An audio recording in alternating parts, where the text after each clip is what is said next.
A very good afternoon to one and all present for this webinar, logged in both through Zoom and to YouTube, and also using your mobile phone or the laptop. So I'm Ms. Fatima Kadir from the Department of Foods, Nutrition and Dietetics. A warm welcome to each one for this finale session of the Nirmal Swasthya series on health, nutrition and lifestyle.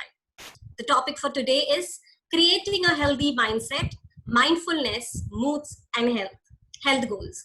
Before we begin, let me extend my gratitude to the entire staff and the student volunteers of the Department of Foods, Nutrition and Dietetics. To make this more personal and smooth, we have stationed our students both to take charge on WhatsApp and on YouTube. And that's the reason we were also able to answer to all your questions coming from YouTube. We plan to do it today as well. I would also like to extend my gratitude to our principal, Dr. Geeta Ibrahim, and our management of the Nirmala Niketan Institute. And before we begin, I would also like to remember our founder principal, Ms. Colette Galby. Also, I would extend my gratitude to our sponsors, Kellogg's India.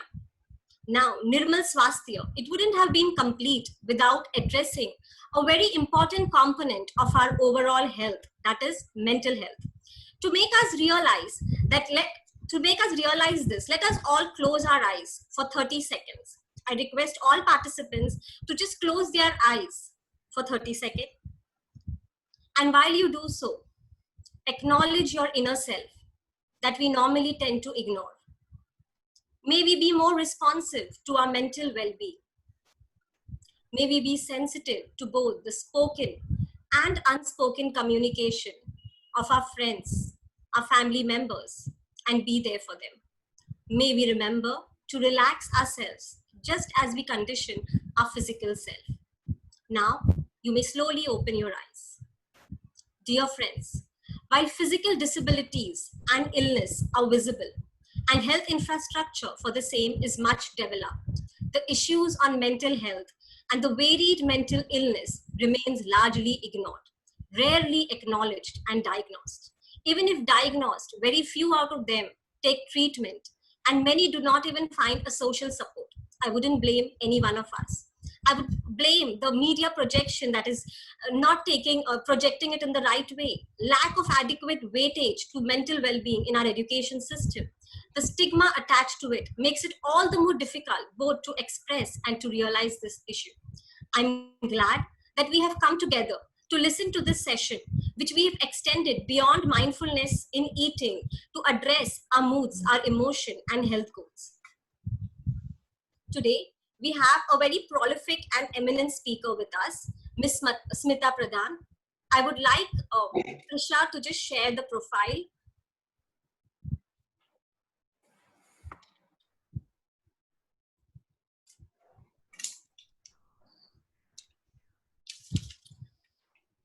So Ms. Smita Pradhan has a very elaborate profile, but she's humble enough to ask me to keep it short. But it wouldn't be right for me not to introduce her. So I'll just read out her profile. She's an inspirational orator, motivational speaker, thinking skills facilitator, non-violent communication trainer, human behavior specialist. Smita is a certified master trainer and faculty with the Indian Academy of Training and Development. She is a Bombay University gold medalist in human and child development during her graduate studies. She has also bagged the trophy for excellence in the university at the PG Diploma Program of Early Childhood Care and Education. She has been certified in NLP, transactional analysis, life script writing, hypnotherapy, past life regression therapy, and family constellations therapy. Smita loves spending time with her family, which according to her is her rejuvenating therapy. She firmly endorses that a self-aware and evolving human being is a productive and successful human being. Wow, what a beautiful thought. And with this thought, I would like to begin the session, and I would request Ms. Smita to please begin with the session. Thank you, Fatima, and a very good evening to all the viewers. That was very heartening. Thank you very much for introducing me. And I'm extremely, extremely honored and humbled to be on this platform. Nirmala Niketan has been my alma mater. And for them to call me on this platform to address everyone, it's a matter of great honor. Thank you very much to all the organizers, and especially Vibha for inviting me on this. Fatima, you have actually taken away the first 5 minutes of my session, which I'm so grateful for. When you asked everyone to actually center themselves and take 2 minutes to think about certain aspects of mental health.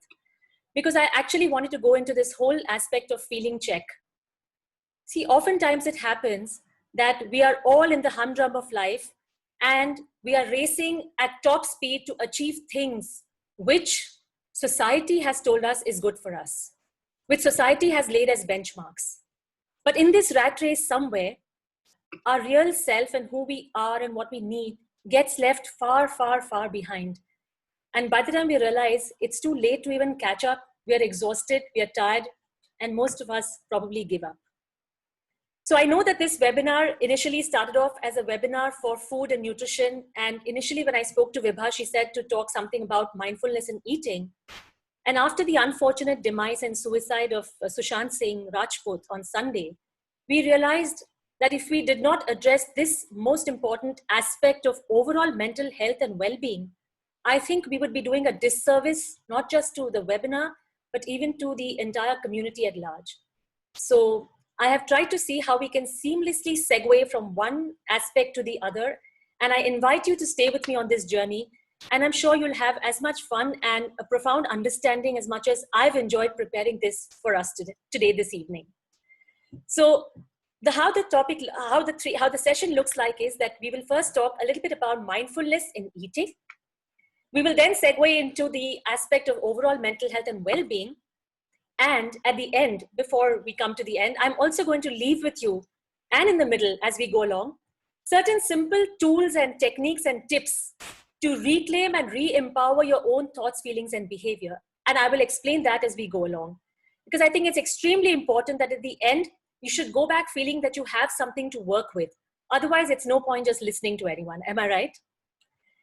As we are going along, please feel free. I would suggest all of you to have a paper and pen handy. Please feel free to write down your queries and questions, and you can post them on the chat as well. And it may happen that while the conversation is on, I may not be able to pick up the chats. So do write it down. And towards the end, when we have Q&A, you can post your queries over there. So I'd like to, can you please put on the screen share, Trisha? Thank you. So I'd like you again to just have this feeling check, to just ask yourself, what are you experiencing right now? When Fatima asked you to go through this little 30 seconds of shutting your eyes, what are some of the thoughts and feelings that are in your mind? Trisha, you can do a screen share. It's still showing us as a PPTX format. On the feeling check. So meanwhile, I'd ask our viewers to see, to just get in touch with what you are feeling and thinking right now. Some of you may be thinking, what is this session going to come up with? Some of you may be thinking about Sushant Singh because I mentioned him. Some of you may have thoughts about your own anxieties or stresses or whatever your life is putting you through. Just note that down. Make a mental note or maybe take a pen and write it down. And also, what are the feelings that you are experiencing? And there is a difference. Thoughts happen here and feelings happen here. So you may be thinking something, but you may be also feeling something related to your thoughts or something very different. You may be feeling happy, comfortable, anxious, rushed. Those are words of feeling. So just take a moment to get in touch with what you're feeling and thinking right now. As we do this, let me now throw another question at you. And like I said, this will be a very discussive kind of a seminar. I know I can't see most of you and we're not able to chat, but I'd like to understand that this is more like a discussion.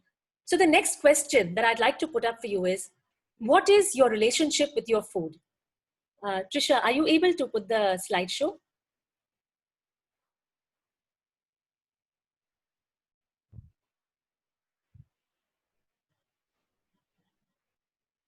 Yeah, I think Trisha, you'll have to just put the slideshow mode.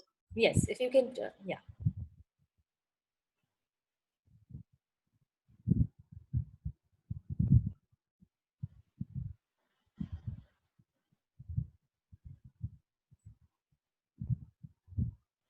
All right. Are you having a difficulty, Trisha? Then Actually, when I'm sharing the screen and I'm putting it on the slideshow mode, it's showing a blank screen then. Okay, so I'll just hold on. I will request Minelli to share it. Sure. Okay, yeah. You stop the screen sharing. I'll Miss Minelli, if you could share.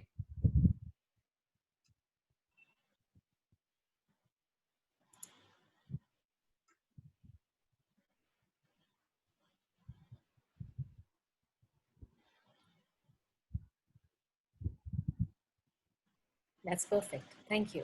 Yes. The next one. What is your relationship with your food? Yes. So this is a question I'd like to ask all our viewers. Take a moment now to think about, what is your relationship with your food? What does your food mean to you?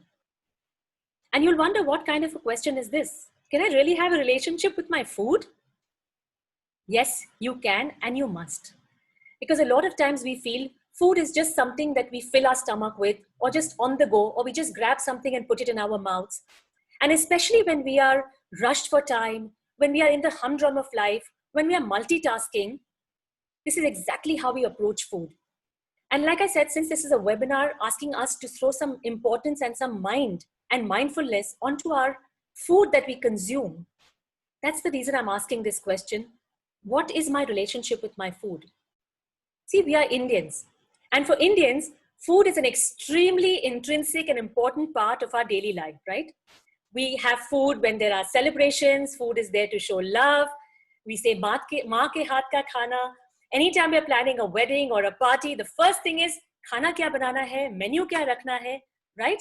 So food can actually be a source of joy, nourishment, self-expression, sharing. But food has also been a source of a lot of conflicting messages and expectations around which society has bound us. Am I right? How many times when we were growing up, because we had to adhere to societal norms, I don't know where they came from, that thin is good, not healthy, mind you. They say thin is good, not fat. Tall is good, not short. Dark is not good, fair. You have to have this size, size 0 has been in. All that has led us all of our attention to be on food, which can make you taller, not healthier, but fairer, what you put on your face, all that. And therefore, if you do not fall in the norms which society has put for you, you are ostracized, you are criticized, and you're made to feel that you're not good enough. Now just imagine what that would do to a self-esteem and self-confidence of a growing child. And very inadvertently, we don't even know it, we don't even mean it, but these are the subtle, innocuous messages that we keep giving ourselves and our children growing up, and that is what we have taken and we have nourished ourselves with. Yes, nourished ourselves with. I strongly believe that people say that you are what you eat, but I think I will extend it a little further.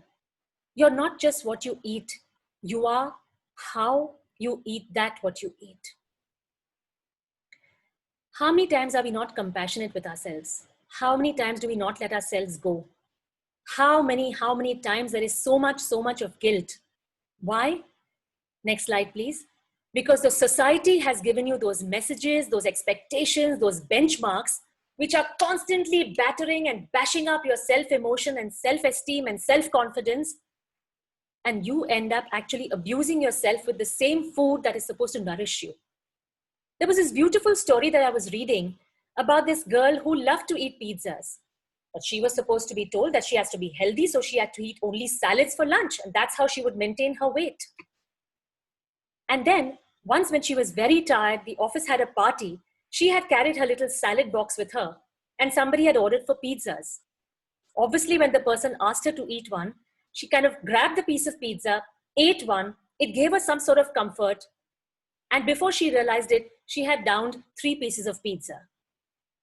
But what was she left with? No fun and joy of eating the pizza that she loved. Nothing at all. There was much more guilt, much more shame, and total disdain. And that is the message around the food that we have got as we have been growing up. all this has led us to actually batter our self-esteem and self-confidence to the halt.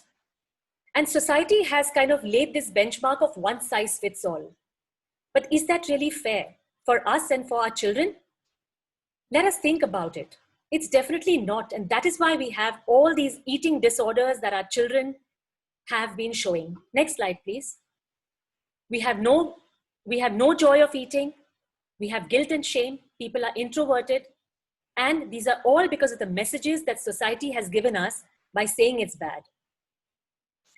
Now, when we have cravings, next slide, please. When we have cravings, there are two kinds of cravings that happen in the body. And if you have attended the webinars, you may have also realized that certain cravings happen in the body because there are some physiological imbalances that happen in the human body. There is sometimes a lack of a certain vitamin or a mineral, and therefore that human body is craving that kind of food. Am I right? So therefore we always say, please make sure that you get your blood test done. Please make sure that you have checked yourselves, because there could be lack of those essential vitamins, minerals, or if you're at a stage of your life, say in a midlife or pregnancy or nursing, you may have those minerals which are being depleted, and you may need to make good with that with your food, and therefore you have some cravings. But there's another big craving that is there, which is the emotion-based craving. And emotion-based craving is the more dangerous one, because that is where we have and we experience all those negative emotions in us: stress, anger, fatigue, boredom, sadness, fear. And we literally use food as a cushion to make up with that. Haven't we all experienced that at some point in our life or the other? And I'm thinking that during this COVID stress, a lot of us may have also indulged in this kind of emotion-based craving eating, because there has been so much of anxiety, so much of stress around us. Sometimes the women of the house or the men of the house, whoever are involved in the kitchen with the overwork, with no staff, have just been cooking, have just been finishing the work. And then you're so exhausted that by the end of it, you just sit, take whatever is on your plate or take whatever is available and just gobble to fill your stomach. There is no sense of joy in eating. It's just used as a cushion to restore that temporary sense of emotional balance that has been disturbed. I'm sure a lot of you are shaking your heads looking at that. So how do you then distinguish between what is this emotional hunger and what is anxiety? Next slide, please. You will realize that when you are anxious, the best way to understand is that when you're craving and eating out of an emotional hunger, that kind of hunger comes on you suddenly. You will have a craving for a very specific food. And often you will end up gorging and eating extra. Even when you feel your stomach is full, you're not satiated, you're not satisfied. You will still feel the need to eat more. And the most important, that hunger is not located in the stomach. It is located somewhere else. It is located here, in the mind. Next slide, please. So when we are looking at what are the characteristics of emotional hunger, like I said, there are cravings, and these cravings are normally not for some healthy salad or something healthy. The craving is for some junk food, something that is high in sweet or saturated fat, something that actually fills you up bodily at that point, just to cushion that emotion that you're experiencing. Most importantly, it is fear, sadness, or anxiety. Very often it's insatiable. Like I said, you may eat and eat, but you don't feel that you're satisfied, because you may feel you're full, but the emotional fullness is only there for a little bit, and then you want to eat more. So it is insatiable. It's like an empty well that you need to keep filling up. It only gives you a very temporary relief. You eat for some time, you feel you're full, and then all over again, you go back and eat it, because now you're having double, you're having guilt, and because it's temporary, the anxiety hasn't gone, the fear hasn't gone, the sadness hasn't gone. Food is just taken in as a cushion, and when the effect of this cushion dies away, you're back to eating. There is a study that shows that when you eat slowly, when you eat mindfully, in about 15 or 20 minutes is the time that it takes for the stomach to send the message to the mind that, hey, I'm full now, I don't need to eat more. And very often when people do that kind of eating, even if they're used to just gorging in 3 or 4 chapatis or 3 or 4 rotis or 3 or 4 helpings of rice, When you eat that way, which I'm going to demonstrate now, you will realize that even by the time you're on your second roti, but you've eaten slowly, the stomach gives the message to the mind that yes, I'm full, I don't need to eat more. But when you're doing this kind of emotional hunger eating, it's so temporary that it compels you to eat more.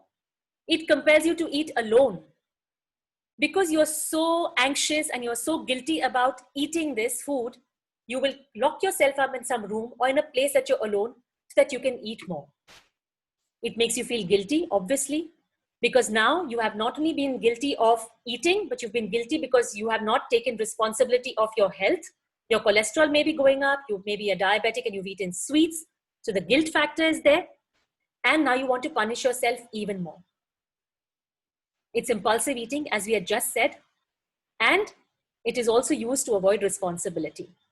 When there is too much responsibility on your head, when there's too much happening around, again, you go in for this emotional hunger. And what happens is the guilt is there because now you have not taken care of what you're supposed to do. And the guilt of what you've eaten is adding to the woe of everything. And that's exactly what happens when we enter into this emotional eatings. One point to note here is also that this is also the start point for addictions.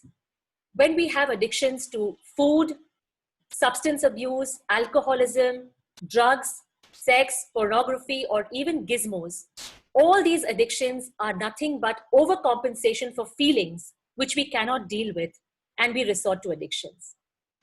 Next slide, please. And therefore, like I said earlier, you are not what you really eat, but you are what you really think and how you feel you are.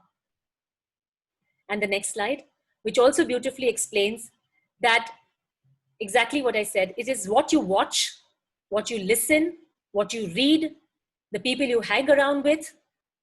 So be mindful of the things you put into your body as food, but also emotionally, spiritually, and physically. So obviously the next question will be, okay, so what does one do now? I'm used to this kind of eating. I resort to it. So two things here. One is, yes, when we are going to come to the second aspect of emotionality, we are going to address that issue right away. But right now, if all what I've said agrees with you and you feel, yes, this is sometimes what we do in anxiety, a small step that you can start by doing is getting mindful at least of the way you eat. Focusing on what you eat, how you eat, and how much you eat. So what I'd like you to do, I'll invite you, if you are in a space where you can get up for a minute and just get something that you want to eat right now with me. Like I have a piece of anjeer over here. I'd like all of you to kindly stay with me with this exercise. Get something that you can eat, like you can bite into something, maybe a piece of toast or a date or a khajur or a toast, whatever it is that you can bite into. I'd invite you to just quickly get up and get that one item of food that you have, which you can bite into. I'll wait for about a minute and I'll come back to this activity.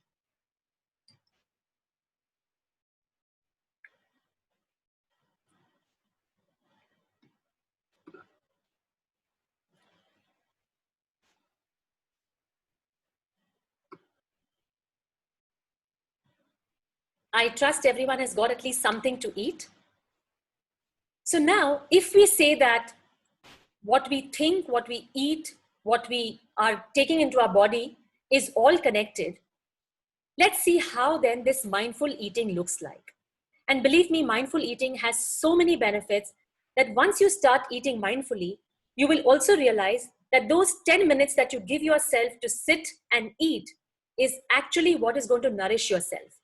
And let me make a very bold claim here that even if on a day that, for example, if you know pizza is bad for you, but if you're eating those 2 pieces of pizza, but if you eat them mindfully, trust me, they will go more towards nourishing you and making you feel happy from your core, rather than you eating a bowl full of salad, but eating it with disdain and with scorn and with anger.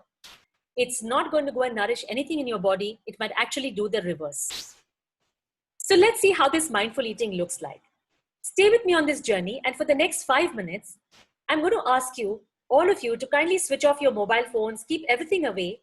Just be with me and my instruction, and let's see how we are going to mindfully eat this piece. I've got this piece of anjeer, so I'm going to refer to this fig. But whatever you have, whether it's a toast or your date or whatever you've got, let's see if how we eat this now is as if you've ever eaten this before, right? So now we are going to use all our 5 senses that we have to eat this piece of whatever food you have in your hand. So first I want you to hold it. Feel the texture. Look at it. See the color. Maybe just get a whiff of it, a smell of it. Does it remind you of some story? Does it remind you of some incident? Does it remind you of something of the past where you've eaten this and enjoyed this with a family or a friend? Does it bring to mind some happy memories?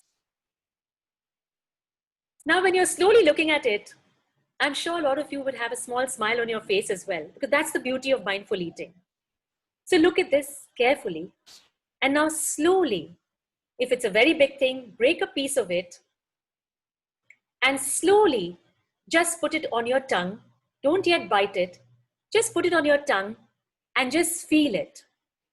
Just feel it, feel the salivation, see the saliva that's coming in, see what memories are coming in for you, and see what feelings are being evoked.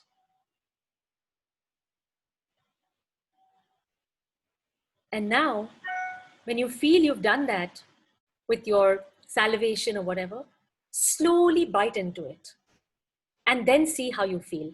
Not yet, not that slide, Trisha, the previous one. And slowly see how you can still bite into it. And now, for the next 30 seconds, I want you to eat that entire piece of whatever you have in your hand in the same mindful manner in which you eat the first piece. And please note your reactions. Please write down what you feel about it, about this mindful eating.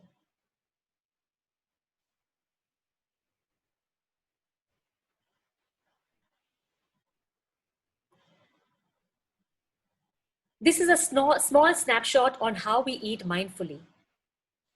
All your senses are engaged. You're fully present, fully alive. When you're eating, you're eating. And the reason I love making people do this exercise is because this is the first step towards general mindfulness practice also. When we learn how to eat mindfully, we are also going to be able to transfer that learning to be able to do whatever our other activities are mindfully. Now let's look at what was mindless eating so far and what is mindful eating with the next slide. And you can say for yourself whether so far or up until now, even the same food piece that you've eaten before, whether you ate it mindlessly earlier and today with mindful eating, did you get this experience? So generally in mindful eating, in mindless eating, you eating past your stomach being full and ignoring the body signals. But in mindful eating, you will eat and you will stop when the body tells you that you're full. So it's actually mindful eating is a great way to even control the excess weight that you have. I'm not saying thin or fat. Every human being has an ideal body weight, ideal body health, ideal size. You're ectomorphic, as endomorphic or mesomorphic. You cannot become a size 0 if you're supposed to be a big bodied person. But to be comfortable in your skin, to be happy and healthy in what you are, if you practice mindful eating, you will start achieving steps on that. Mindless eating is when emotions tell us to eat. So it's a cushion. But here it is really when the body says, I'm hungry. You know, research has also proved that very often, people are thirsty and they mistake thirst for hunger.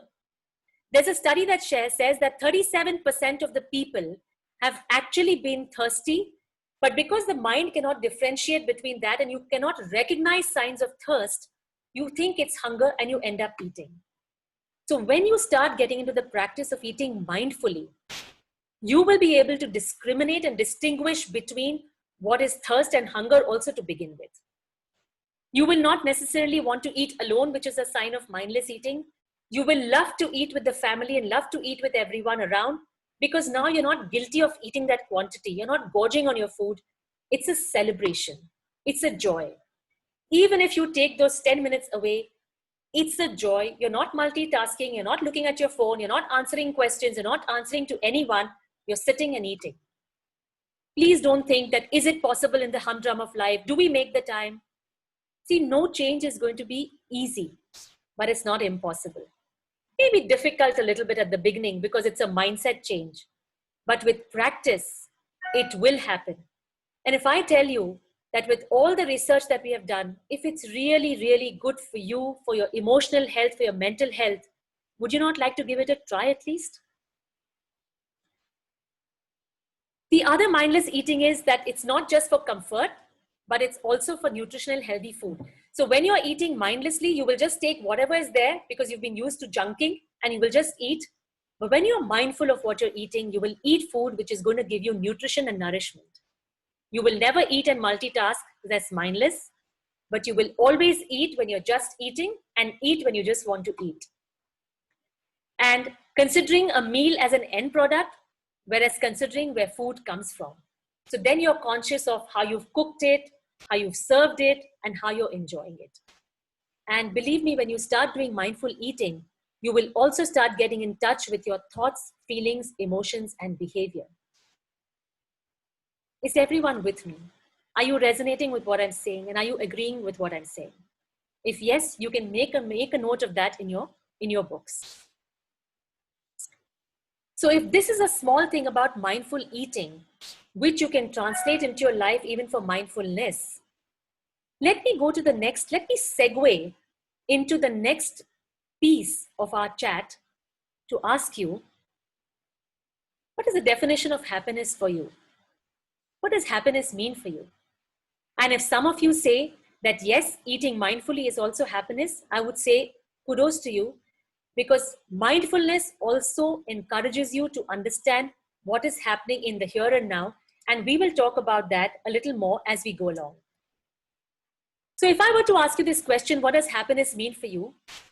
Some of you who have been hearing this thing around might just say, okay, so for me, happiness would be, or generally what we hear happiness is like you have a lot of money, you have fame, you have a reputation, success, you're going up the ladder. Okay, and times are tough, so right now, but this is all about happiness. If I can get more and more and more of what I need and what society says I need to have, then that's happiness for me. Or that's the general definition of happiness. So then, next slide, please. Is this what happiness looks like? Look at all the faces on this slide. They are all faces of people who are rich, famous, successful. They've been there, they've achieved all heights. But I don't need to remind you about how most of them have ended up with. Next slide, please. So this is exactly how we again understand our definition of happiness, which is so defined by societal messages, societal expectations, societal benchmarks. And again, that leads us to batter our self-esteem and self-confidence. And I think it's not happiness, but it's unhappiness. You know, society helps us to live in fear all the time. The way society perpetuates human beings is by constantly keeping them in fear. Fear of the past, regrets of the past, and apprehensions of the future. So we are juggling between past and future, past and future. Trying to make sense of what's happening now is not even a question. It also says, hey, you will be happy if you have enough money. If you take a great education, you will get a great job, so you will be greatly successful, so you will actually achieve happiness. Which means, right now what you're doing, you can't be happy. You need to struggle and strive and study hard, because the one goal is that then you will make more money, then you'll have success, and then you'll get happiness. So society keeps telling you to live in the future, regret the past, live in the future. Oh gosh, what did I not do? What did I not do? Okay, now let me do for my future, for my future. So it's like the mind monkey that's gone mad. We're juggling from the past to the future, future to the past, past to the future, future to the past. The present is completely lost. We're not even here. And we're not even enjoying this. And it's sad because when I was doing my research, and actually when I was looking up at Sushant Singh Rajput's talk that he gave some of these engineering students in 2016, he himself says, you can Google search that talk later. He says, you know, he was from a middle-class family, and he said, he's no more, and with due respect, I'm just quoting his incident because it's so pertinent. He says he always grew up feeling that money and fame and reputation was what was going to give him happiness. But fast forward, he said, when I had all of that, I realized that I wasn't really happy. I wanted something else. I wanted something more. Society was creating new benchmarks. So literally what I was striving towards was never enough. It just became a mirage. It just became like an oasis. Every time I went to it, it disappeared. Every time I came closer to it, it disappeared. You see, if someone tells you, if I tell you, hey, I'm going to give you 1 crore rupees. You open your door today and outside your door, I've kept a bag of 1 crore rupees. You'll say, wow, I'm really happy. Correct? You'll say, wow, I'm really happy, hypothetically. Then I say the next sentence, hey, but you know, outside your neighbor's door, I'm going to keep 5 crores. That same happiness that you got when I told you you have 1 crore and you felt that you were on top of the world, now you become sad. Why? Because somebody else has more than what you have. So society keeps telling us that we keep looking at somebody else who has more than us, who's more accomplished or who's more whatever. We don't even know their story. We don't even know what they've gone through. But what we look at is what they have, which is more than us. Oh, I'm so unhappy. And that is how we benchmark ourselves. And sadly, that's how we are also raising our children in this world today, to constantly see what we don't have and therefore defining our happiness by the material things that life gives us. Next slide, please. And unfortunately, I had to allude to this since that was the reason why we had this topic also ingrained into it. This is what's happening. People with their stresses and anxiety, and it's constantly building up. And eventuality happens when so many people, and these are the numbers, I don't even need to say it, you can Google search, you'll have more recent numbers, you'll have better numbers. But what is this telling us? The sickness and the illness that is there in our society today. Is this what we are leading to? Is this what we are asking our children to go towards? Next slide, please. It tells us that some of the key facts of why people reach suicide, they say 800,000 victims each year. But you know, for every person who commits suicide, there are 18 to 20 people who have attempted that many number of suicides. Third, or the second leading cause of 15 to 19-year-olds' death is suicide, and linked to complete depression, lack of self-esteem and self-confidence and self-worth. 79% of global suicides occur in middle-income or low-income groups because people feel that they cannot live up to what expectations are. Costs are rising, anxieties are rising. The thing is that we are constantly trying to live up to something which is there or not there, which is achievable, not achievable. The message I'm trying to prove here is that we are constantly living with regrets of the past and apprehensions of the future. And what we have right now, or what we have to deal with right now, is something that we don't even have the bandwidth to look at, because we are so caught up in these two spectrums of the two sides of the spectrum, the two ends, the past and the future, that the present really means nothing for us. And that is what is leading to all these issues of mental health and mental and emotional illnesses. So if I were to ask you, what is mental health? Next slide, please. It's just a simple definition about mental health says to be at peace with oneself and in harmony with others.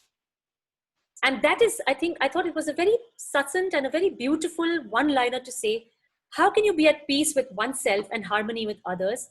I think when we start making our own definitions of what makes us happy, making our own understanding of where I am right now, how do I take care of my stresses, my strains, my anxieties? How do I deal with what I have on my platter and make best and make good of it? Live each moment that I have in the present fully and trusting that that is the stepping stone to what's going to happen tomorrow, because I don't know what is the tomorrow going to look like. See, the only thing that's a reality is change. And the only certainty is death. Everything else in the middle is negotiable. Your time is negotiable. Your decisions are negotiable. Your choices are negotiable. The only certainty is death. So if that is a proven, and we are struggling constantly between looking at what is society asking of us and benchmarking all our definitions of happiness based on that, where are we heading towards?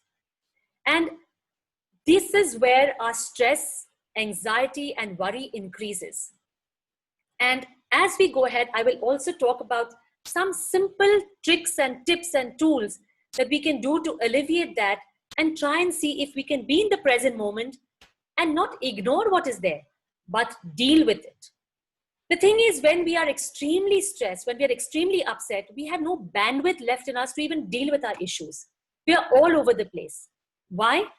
Because what is the difference between real happiness and the happiness that has been told to us? Let's see what the next slide tells us, please.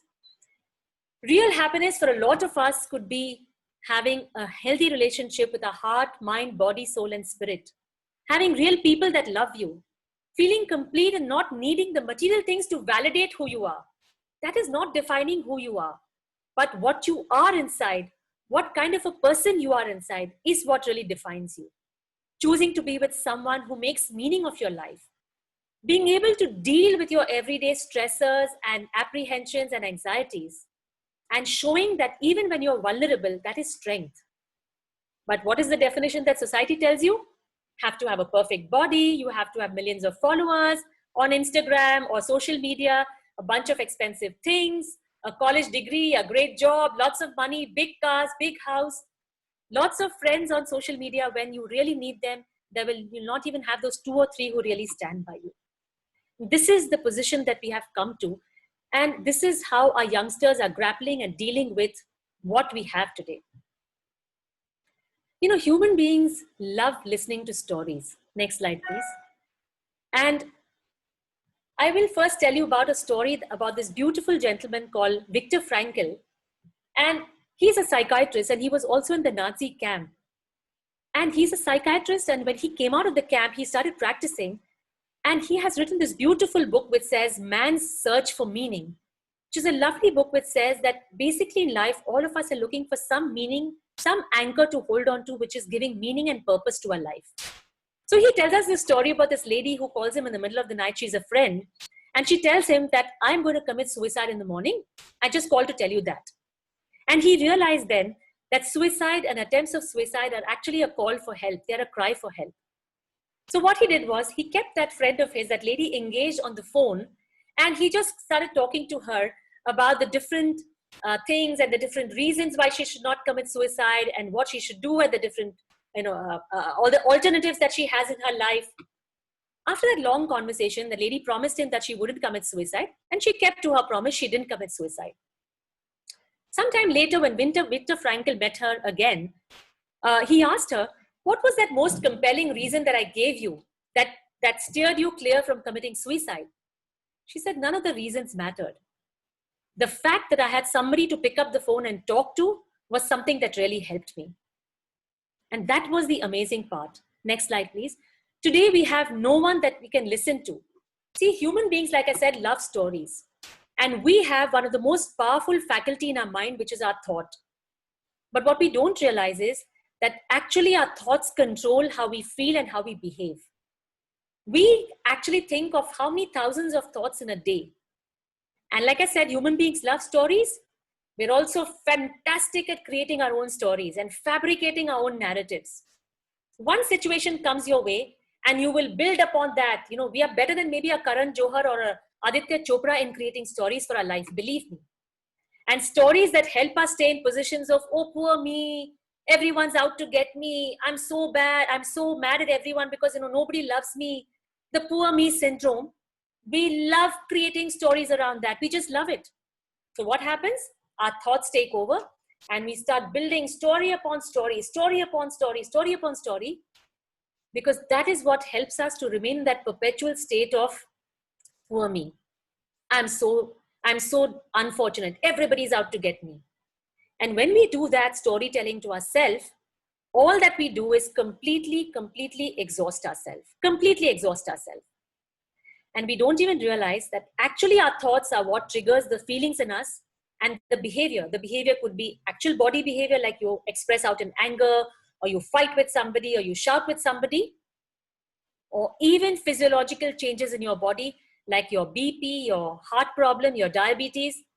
If you look up the Mind-Body Connection book by Louise Hay, she actually says that from a simple headache to a cancer is also because of negative thought patterns. Yes, and that's true. And I completely believe in that. Next slide, please. Next slide, please. So that is what I'm saying, that we all need to find that meaning and purpose in our life. Why are we living and how do we come to terms with the meaning and purpose in our life? So now, before I move on to showing you how I actually, when I do this for myself, and whenever I have clients, I encourage them to do this little technique. I'm going to show you that. But before that, let me show you some simple things which you would have also read about or seen about in the next slide. Simple things that you can do. And this in itself, we can extend later when we, inshallah, meet again at some point. But these are small tips that can help you. And then I will also introduce to you 2 techniques that I have developed, which can probably help you also to come back to the present moment, be mindful of what you're doing, and address your issues. So one is, we all need to identify somebody that we can speak to, that we can communicate with, that we can offload. And please make sure that sometimes this person is not your mother, brother, husband, wife, or a family member. You know why? Because they will start giving you gyan. They will start telling you how you should think like that, how you should not think like that, why you're actually very good, why you're actually very bad. And in your inner self, you're saying, you know what? I don't even want to listen to this. Can you just zip your mouth and listen to me? So please identify somebody that you can talk to who can just listen to you non-judgmentally without giving you any gyan. Am I right? And for that, I would say, please reach out for help. Speak to a counselor, speak to somebody.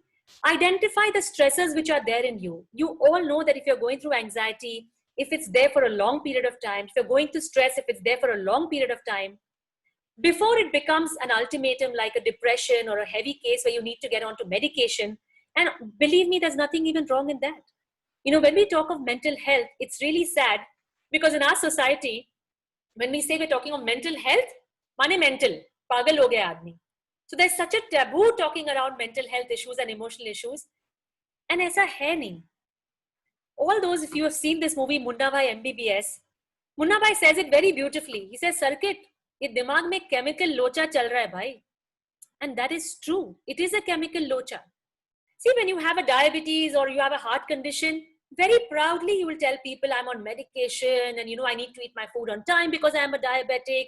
I can't skip my meals. Tab kuch nahi hota bolne mein. But the moment I feel I have emotional issues, I have anxiety, then I shy away from talking to people. Why? Because the moment I say I'm emotionally unwell, people will think something is wrong with me. Mera screw dhila ho gaya hai. Because that's how society has raised us. And unfortunately, I must make a mention here to say that a lot of times the men folk in our society are even able to express lesser because there is more taboo on them expressing things rather than women. So please find somebody that you can talk to. If you can do a small act of service or kindness to somebody who can't repay you back, that is one of the best ways to also find some meaning and purpose. Then it's really not about what you have and how much you have. It's about making sense of your living each day. Getting a pet, looking after a pet is another important thing. There's this one theory says, get up, dress up, show up. And sometimes it's a little difficult for people to do that when you're really down and out. But this is one thing that you physically get up, make your bed, sweep the floor, just get into doing something physical. It, like I said, there is a strong connection between thought, feeling, and behavior. So they say when you get into some kind of action, when you get up in the morning, get out of your clothes, wear something, take a shower, get into some kind of physical activity. Basically, you are recognizing the fact that you need help, you're doing something for yourself, and you're going to reach out for help. So far, is everyone with me? All set? Yes? With that, I'd like to take you now to the next slide, where I'm going to also show you that sometimes before you reach that real pinnacle of, the hilt where you feel that, I've lost it all, how do I manage myself? How do I manage my emotions? So very quickly, I'm going to take you through these 2 techniques which I've developed, which is called my 3 hero technique and a 7 to 17 minutes. Yes, this is also leading into the mindfulness aspect. So when we spoke of mindfulness in eating, this is also a technique to get mindfully aware of what you're doing. And you'll be surprised if I tell you that I'm actually inviting you to mindfully worry and mindfully be stressed for some time.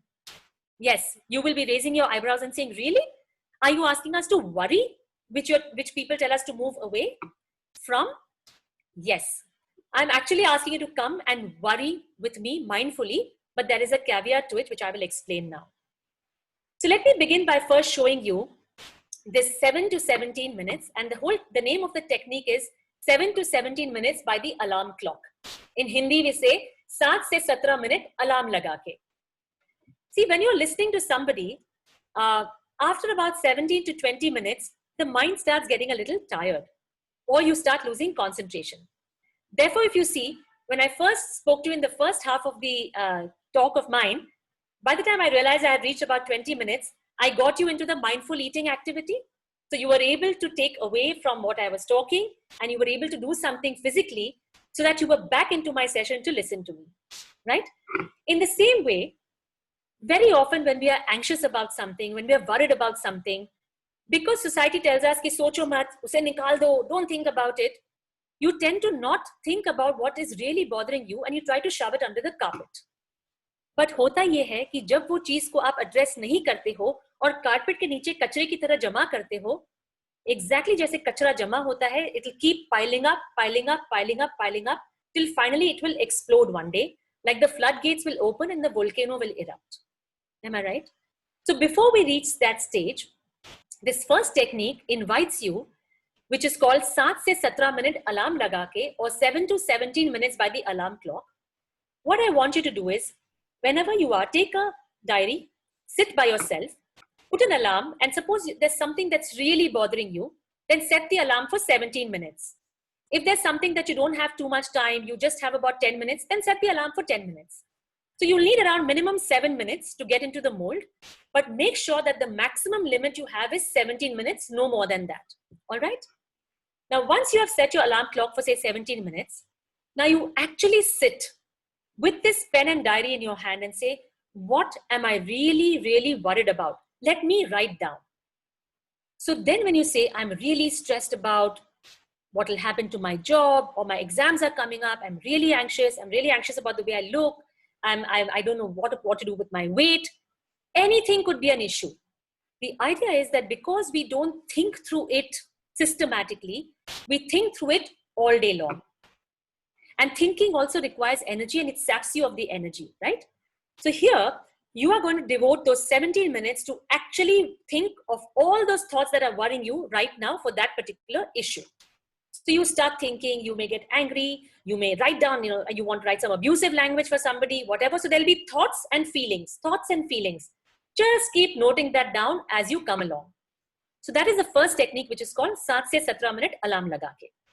So literally, mindfully, you're worrying and thinking about everything that's bothering you in the current moment. It could be one issue, it could be multiple issues. Now, once you write it down and the alarm rings, when the alarm rings, you will bring in the second technique, which is the 3-hero technique.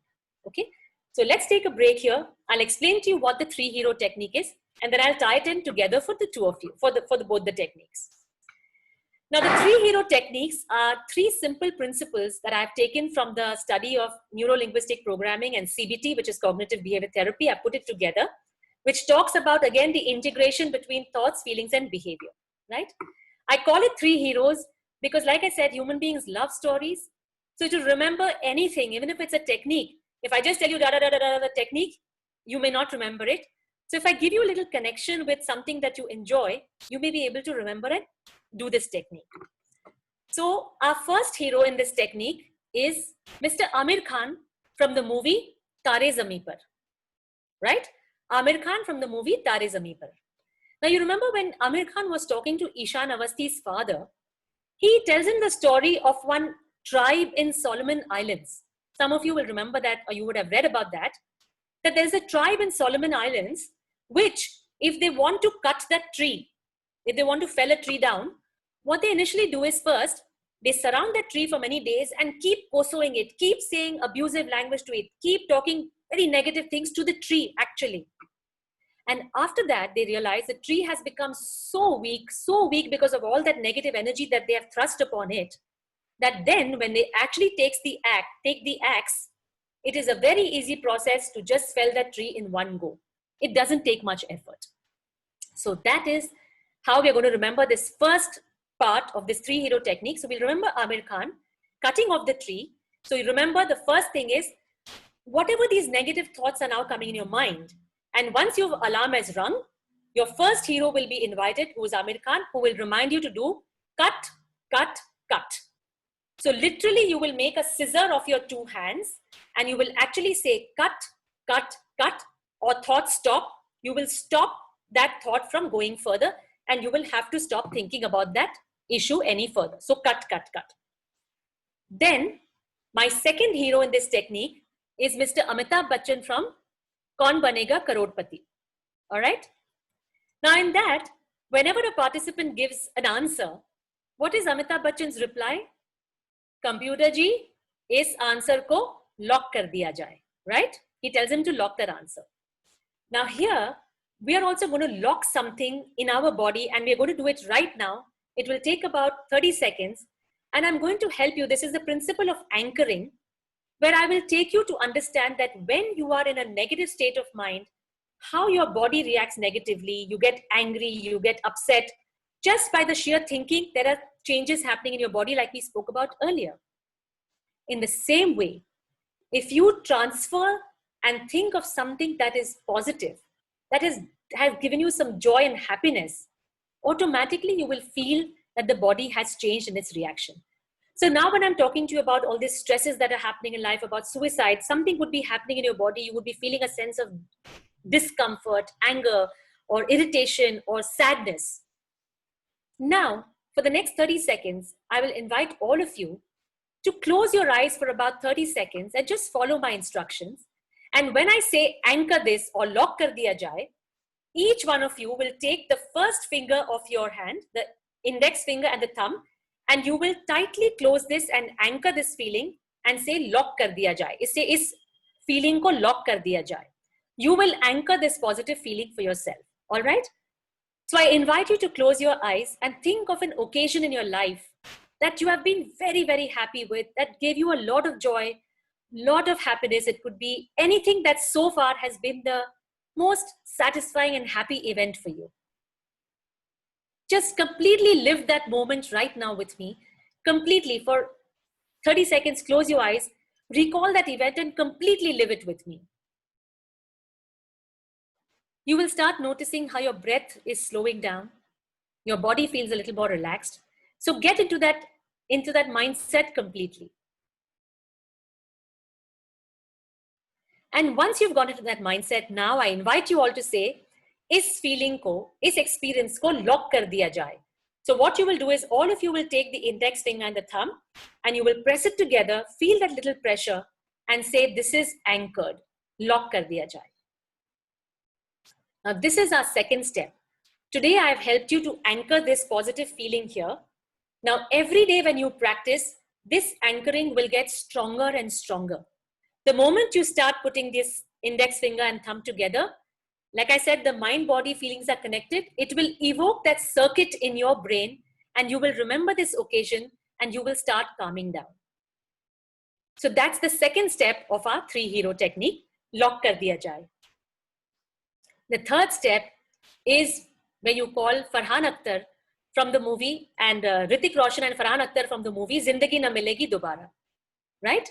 Now here, when he does the deep sea diving and comes out, Farhan Akhtar asks him, कि आपने जिंदगी के क्या राज सीख लिए?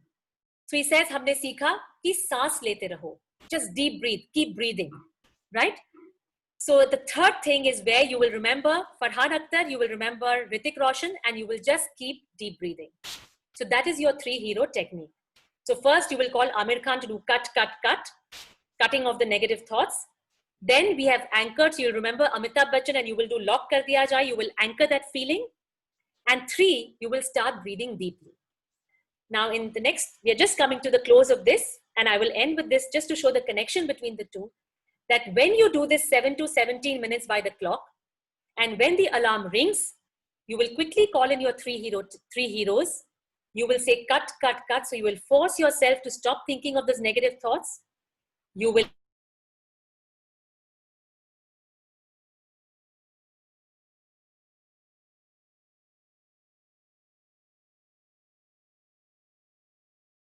your mind is now a little bit ready, more mindful, to look back at all that you've written in that diary when you were very upset, when all the bashing that you've written, to say, okay, This is my issue now. This is how I'm feeling now. Anything that I can do about it, anything that I can tell myself. Do I need to talk to somebody? Do I need to ask for help? Do I feel like a failure? So do I need to take some medication? Do I feel that something is happening in my body? I'm feeling that I can't handle it. It's beyond my management capacity. That clarity will come to you when you're in this state. You write it down, and then each day when you maintain this book, you will see how slowly you are able to put all that you have been feeling out on that paper and get a pathway to move forward. And the other 3 techniques, I'm not going into too much detail right now. Just to end with the gratitude journal, in that same book of yours, every night at the rear, if you can date it and write 2 or 3 things that you've been grateful for today. Even it could be simple things like, I'm alive, I'm able to breathe, I don't have COVID, I still have a roof on my head, I have my family that loves me. Anything that gives you gratitude. I was able to serve my somebody today. I gave a lot of love to my pet. I spent some time with myself. I read a book. Anything that gives you joy and gratitude is also about maintaining a gratitude journal. So yes, we've gone through these techniques a little quickly. Inshallah, if we have some time in future, I will explain the ethos and the sciences behind it in more detail. But what I've given you are those techniques which are very easy to practice, basically to say that you can take charge of your emotions, you can take charge of how you think, and you can reach out for help. And the next slide before I end is just to show you that these are some of the resources, these are some of the places that you can ask for help. There are helplines available. If you feel that you're not able to manage, especially students and people between the age of 15 to 40 who feel that they are in this rut of life and they're finding it very, very difficult to handle life, please reach out for help and for any queries. And I'd like to say as I end, next slide please, check again in your feelings. How are you feeling right now after this session is over? What are your thoughts? What are your feelings?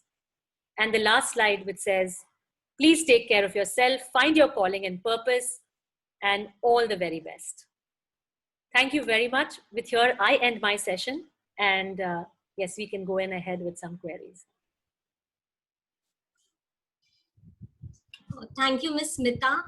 I think you have left us thinking, pondering, and your entire session has definitely, given us that thought to think about ourselves, about the societal norms. I think somewhere we get lost in meeting the societal norms and we forget to take care of ourselves. And not only that you've spoken so much about it, but you've also done, conducted activities which we can do it and, it'll help us. Like, for example, I'll just kind of sum up what you have explained us. You began with mindfulness in eating, where you said that food is an intrinsic part of ourselves. And when you eat food, it's not only that you are nourishing yourself, but also you are catering to your emotions, which is so true. Absolutely. And sometimes we forget about that. I mean, I teach also food psychology, and where, addiction like drug is really very clearly dealt with, and we can, categorize it. But when it comes to food addictions and craving, one cannot really call food addiction, because food is a part of our life. So, where to draw the line? So that is, so it gets, really difficult therefore. But you very rightly put everything about how to, conduct mindfulness in our eating. And I think we all should try. It is going to be difficult, but I think somewhere we can begin with all this, and it's going to help us. So thank you so much, Ms. Smita. And I really liked also, your 3 hero techniques. I'm definitely going to try that. Please do. You are a wonderful orator. I must say that. Thank you. Thank you. Now, and yeah, I'm happy to take questions. And just to say that, please take baby steps and take care of yourself, everyone. Thank you so much. Yeah. So we've not got any questions from our audience on Zoom, but we've interacted with students and, with other people. And these are the few things that we, are really worried about, or it is, in our mind. So I just take up one of that question. Our physical workplace has now changed to work from home. Yes. Where our physical work was a very discreet place where we used to go. When we go to work, there's a lot of privacy for the people at home. Now, when we are at home, their private places are also getting affected. Plus, mentally, we are not able to, try to maybe our infrastructure is good at home, but still mentally the infrastructure is not there where we can try to conceptualize the entire thing of the same thing happening at our home. So we face a lot of difficulty in that. So any kind of thing that you would like to tell us, how do we organize ourselves to prepare ourselves to work from home? Sure. And I think, Fatima, the very question again says, how much pressure we put on ourselves all the time to be so perfect. We know we are going through a time which is not normal. We know we are going through a situation which is not normal. So it is not a perfect situation, and we're trying to look for a perfect experience in that situation. That is the first flaw. Again, like I said, we are so ingrained with everything that has to be perfect, everything cannot change, everything has to be the way it was. That is actually the feeding into the mindset that we come with. So we feel that now the situation has changed. How can I make it perfect? There are this family at home. I can't do my work from home. There's so much distraction. It's going to be like that. So for me, the only message that I would tell people is, when we attend all these kind of seminars, which are to help you understand your inner self and how to accept change and how to live up to change and how to, change with times. But really, this is the time when it is testing all what we have learned. Instead of putting it into practice, we're trying to look for something else. We're trying to go back to see what used to happen in my office. Can I make it happen here? So the answer to this, as I have made peace with it, is saying that it is not going to be normal for sure. We are having children who are studying from home. Parents, mothers are home, they need to work from home. But the child is also home. So the mother has to look around her, his school timings, or the father is probably working from home or going for some, few hours and coming back. So everything has gone topsy-turvy. So to be able to be kind to yourself, and I think the only answer to this is, please be kind to yourself. Accept that each day is going to be different. There is a difficult time that we are going through. You're talking about just organizing workspace at home and how do we best do it. I'm saying that people are even going through issues like losing jobs. They may not even have an office to go back to once the lockdown period gets over. So people are grappling and groping with even those kind of issues. The only thing is, like I said, the situation is not going to change. And I'm not saying that by doing these 3 hero techniques or by calming yourself down, some mumbo jumbo is going to happen and things are going to just push like a fairy tale end and it's going to be all happily ever after. No. Like I said earlier, the only thing that is certain is, like I said, death. Everything else is a choice that we negotiate with ourselves. So I live by this principle that whatever I am in today, how am I able to make the best of it today? So if I was not able to prepare for a session, if I was not able to attend a meeting, while I'm sitting at a work call, somebody is running behind me, or the doorbell rings, or the child is coming in the middle, it's okay. It's a normal thing. And while I'm saying this, it's not like I'm all sorted and I'm all there. No, not at all. We all have 2 steps forward.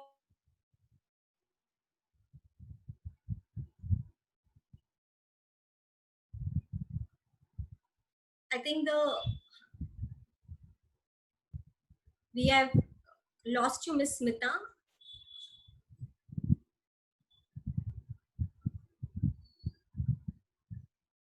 Miss Smita, can you hear me? I think we've lost the connection. I'll just try to connect with Miss Smita. Just hold on.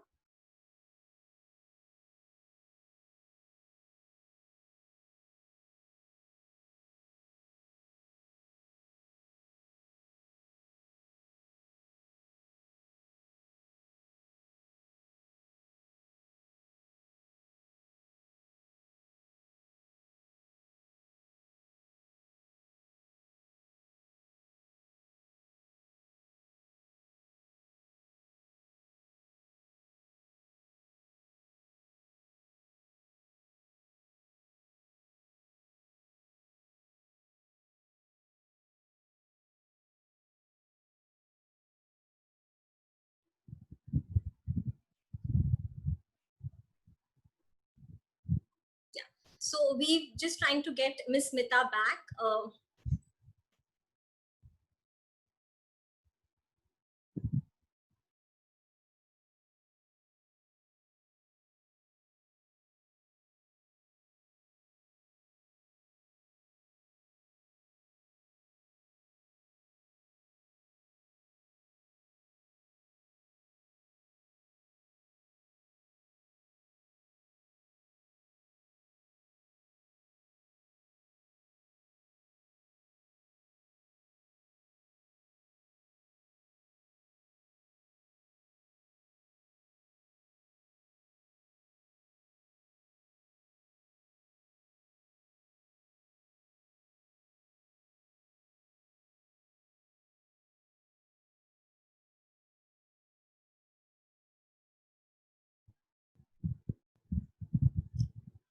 Okay, till we try to get Miss Smita back, I would just like to, this is the last session. So I think you all may want to know that who are the people, who are behind this entire organization. So I would just like, I think Miss Trisha has made a beautiful PPT. I would ask Miss Minelli to just share it in the meanwhile. And I would also like to mention, yeah. So we're not closing it right now, but I just want to, this is the entire Department of Foods, Nutrition and Dietetics. These are the staff. And we also have our MSc to FND students, we PG Diploma Dietetics students, and also our MSc in Food Processing and Preservation students who have helped us to conduct this entire, rigorous one after the other 7 sessions that we've had. And if it was not for them, I think, it's very difficult, as we've discussed, but thanks to all of them that we could, smoothly conduct this entire program. And I would also like to talk about Nirmala Niketan College of Home Science. So College of Home Science Nirmala Niketan is affiliated to the University of Mumbai. It's accredited A grade by NAC in the 3rd cycle. We are undergoing the 4th cycle of NAC. And Nirmala Niketan is the only College of Home Science which, it is a pioneering college which has offered MSc in sports nutrition. And we were the first college in India to start an MSc in sports nutrition. We have a long history of studies in foods, nutrition and dietetics. It is one of the best institute in Mumbai for your graduate and postgraduate study in, foods, nutrition and dietetics. We also have a PhD program. Besides that, we have MSc in Food Processing and Preservation. We have a 1-year PG diploma in Applied Nutrition and Dietetics, which is also run in the college. And we have a certificate course in nutrition and exercise and fitness. And besides foods, nutrition and dietetics, we have other 3 specialization also of home science. I would like to make a mention of that as well. We have textile and fashion technology. We have community resource management and human development. You could also visit our college website to get information. We also have a polytechnic college which is attached to our Nirmala Niketan Institute, and there are various courses run by it. And all this information is there on our website. So please do visit the website for all the admission process, because I know there's a lot of stress and anxiety regarding admission, but all information will be given on the website.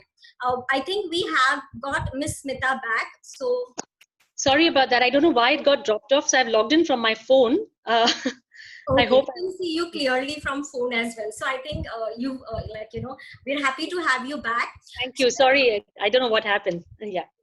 So these technical glitches are there. So the next question is again by one of our faculty. Most of the time we are on Zoom, attending different meetings. So it's not possible again for the family to eat together, and there's a lot of criticism about it as well. But one has to handle these things. So again, I think you have answered it in the previous question. Yes. That it is going to be like that, and we have to accept it. But anything more that you would want to tell? Yeah, so one is just about not accepting. I think what we need to understand is that we're not even communicating with each other. See, there is a whole breakdown of communication and talking to each other in families.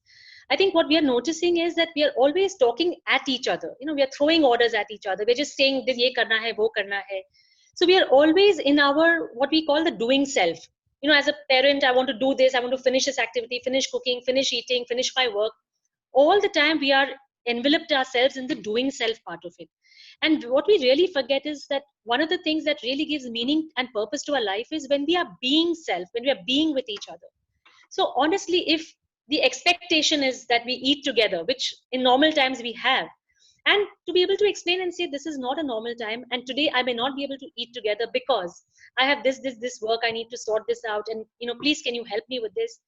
My sense is and my guess is that family members, when they are spoken to, especially children, we feel बच्चे समझते नहीं हैं, वो लोग क्या help करेंगे? पूछ के तो देखिए, बात तो करके देखिए, because I personally believe that if you ask and if you talk to people, the person feels a sense of empowerment. Yeah, you trusted me enough to tell me what you feel. Let me see how you can do it together with you. So it really helps. And in fact, this is something that's happened to me even like today and yesterday. So for example, like I normally make breakfast for my husband and give him, and today I was not able to make fresh breakfast because I was just preparing for this session, and at that point I was coordinating with my son to get this PPT ready, for example, the final one. So I made it early and I said, hey, if you don't mind, can you just heat it in the microwave and take it? So normally if somebody is not used to that, suppose I would have just left it without informing or whatever, and I don't care kind of attitude, then there is chance for somebody to misunderstand or something of that sort. But if you negotiate with a person and say, today this is the problem, I'm not able to, can I send lunch later, or can I eat later, can I sit with you and have cup of tea later, but I'll finish my work and you'll finish eating. When we know that we can't do something and we ask for help and we talk to people, even people feel the sense that, yeah, this is a family. You trusted me enough with your emotions and I'm so happy. And I think it really works the reverse way. So I think we need to do that more. Yeah, very true. I think a lot of our thoughts goes in assuming, but I think we don't have to assume and expect, rather communicate and say what you feel so that the other person comes to know. Absolutely. I have one more question. This is regarding, like we have a lot of free time. This is especially for all the parents and, school going kids and even college adolescents, I would say, adolescent age group. Most of them have a device that is they're using their mobile, and now there's a lot of free time. Like, I mean, even if, there is online teaching, but there's still a lot of free time as it is, even with the offline teaching, many students were, spending a lot of time on their mobile phone. Now what happens with social media is that the information has a particular kind of an algorithm where if you like something, a similar kind of feeds and all keep coming, which can have a lot of psychological impact. Yes. So I want to know, like, any kind of things that parents can keep in mind regarding the use of mobile devices or any kind of laptop when they're using social media and all these things, they need to keep in mind so that the children have some discipline as to using these devices.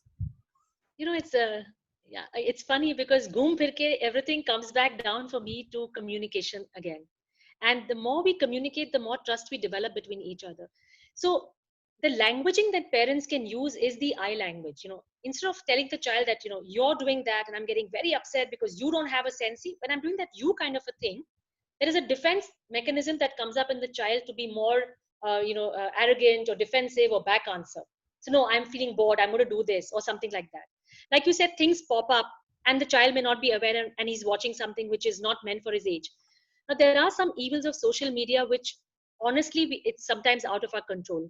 And if we have certain parental blockages and we put certain parental filters, we do that on some of our devices when the children are young. So I would say, please relook at those and reinstate those.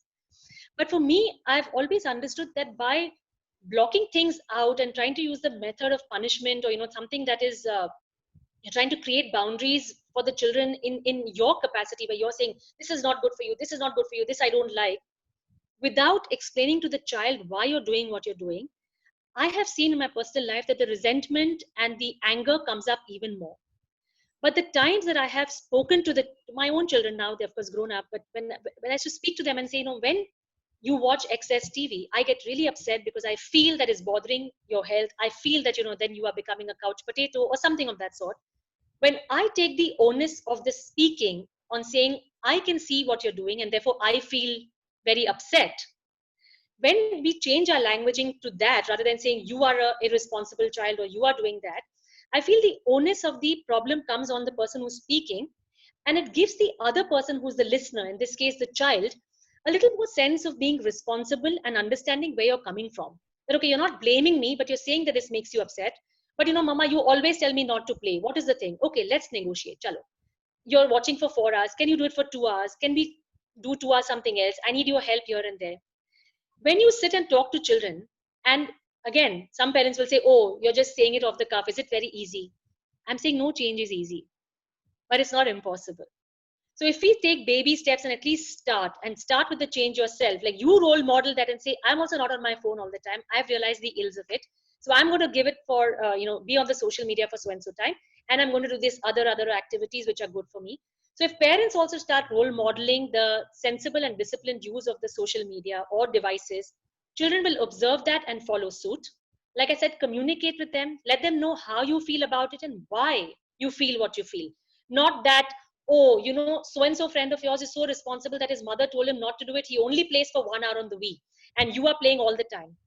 again, you're ending up in a comparison where you're putting your child in a position of, you know, you're not good enough. Somebody else's child is good enough. And therefore, my expectation from you is this. So we have to be very conscious in the way we speak to children by saying, this is not good for you. I feel this is not good for you. I would be happy if we speak like, if we do this, this, this.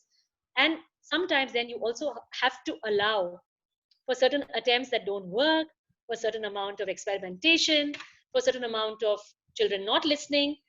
That is what children and families and all are about. So again, by expecting perfection, that say, if I told my child once, you know, I've had this negotiation 5 times, but he doesn't listen, you still come from a place of expectation saying he has to listen just because I've told him. So there will be shortfalls, there will be things which will not work your way. And like I said, these are not normal times. These are unprecedented times. We don't even know that this could have existed.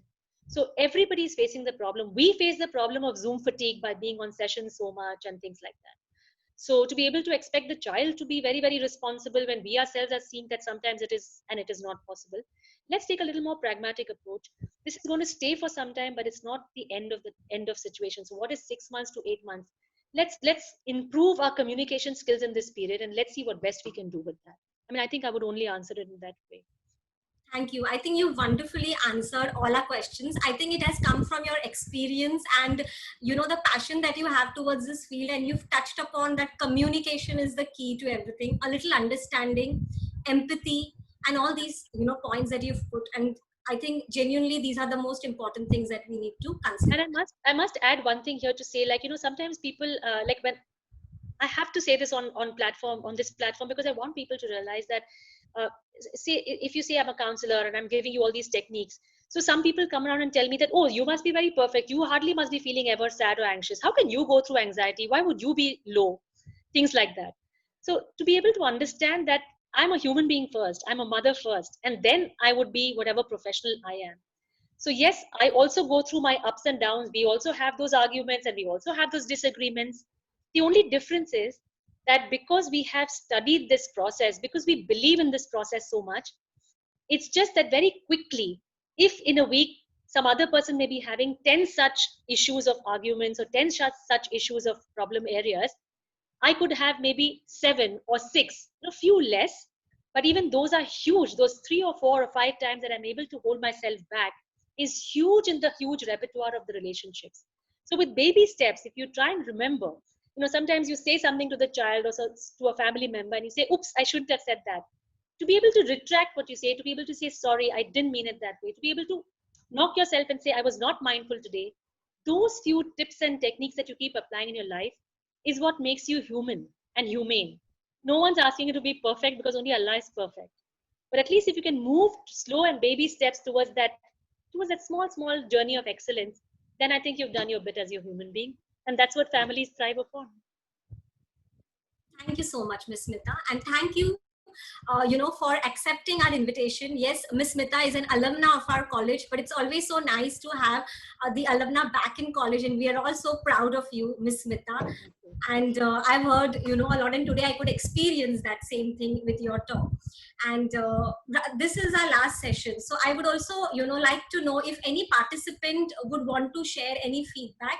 So we could, you know, unmute you and you could share. I would like to make a mention that most of them are, you know, attending regularly, and they've been there, you know, for all the 7 sessions. So That's if we amazing. could have, if we could have a feedback from, I think Dr. Madhura Ghayal had, you know, expressed that she would like to, you know, give a feedback. So I could request the co-host to unmute Dr. Madhura Ghayal. Should I put my video off so the bandwidth is saved? Yeah. Thank you again very much for having me. It's been a pleasure. I'll just. Same here. The pleasure is all us. Hello. Thank you, Fatima. I congratulate Principal Dr. Geeta Ibrahim, Management, HOD of Foods, Nutrition and Dietetics Department, Dr. Anuradha Mitra,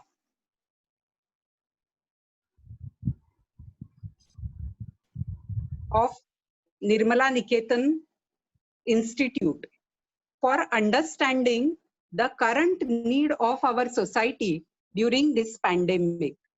Dr. Anuradha, with her able team of faculty and students has put up Nirmal Swasthya series.